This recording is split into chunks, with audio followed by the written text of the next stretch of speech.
Welcome everyone to the Amoolah-keto and low-carb channel. Today we'll be making my favorite, easy to make, rich chocolate gateau.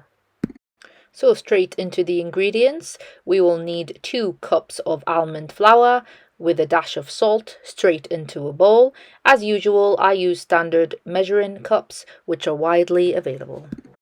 And to the almond flour, we're going to add half a cup of your preferred keto appropriate sugar, and then half a cup of pure or raw cacao powder, and then 1 teaspoon of bicarbonate of soda, and lastly half a teaspoon of baking powder, and mix the dry ingredients together.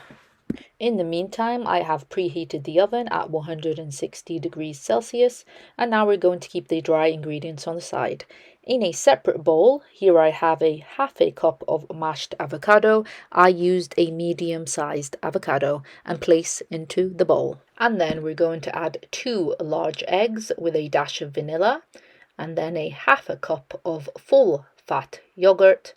And to that, we're going to add half a cup of no sugar almond milk. And then I'm going to mix everything together with an electric hand mixer.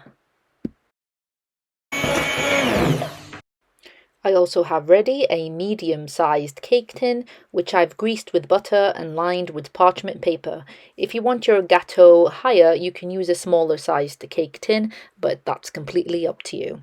Now we're going to add the dry ingredients to the liquid ingredients and mix together. You can see the gateau batter is rather runny. Here is when I'm going to add 1 tablespoon of coconut flour, or if you don't like coconut, you can add oat fiber powder and then mix together. Now our gateau batter is ready to place into your preferred cake tin and then place into the oven for around 30 minutes. In the meantime, we're going to make our gateau frosting. Now we will need a 1/4 cup of mashed avocado. This is going to be around half a medium-sized avocado. And then we're going to add 2 tablespoons of double cream, and then we're going to add 2 tablespoons of keto appropriate sugar. So when I say keto appropriate, it might be monk fruit or stevia, whatever you prefer. To that, we're going to add 2 tablespoons of pure or raw cocoa powder, and then 2 tablespoons of melted butter, and mix together. We are aiming for a creamy texture that's quite spreadable. In the meantime, place in the fridge until our gateau is out of the oven. Our gateau is now ready and out of the oven. I usually use the knife or the toothpick test to check the cake is done. And then when it's done, I'm going to remove the gateau from the tin. You can see the gateau has risen nicely. Removing the parchment paper before it fully cools down actually helps the paper to remove more cleanly.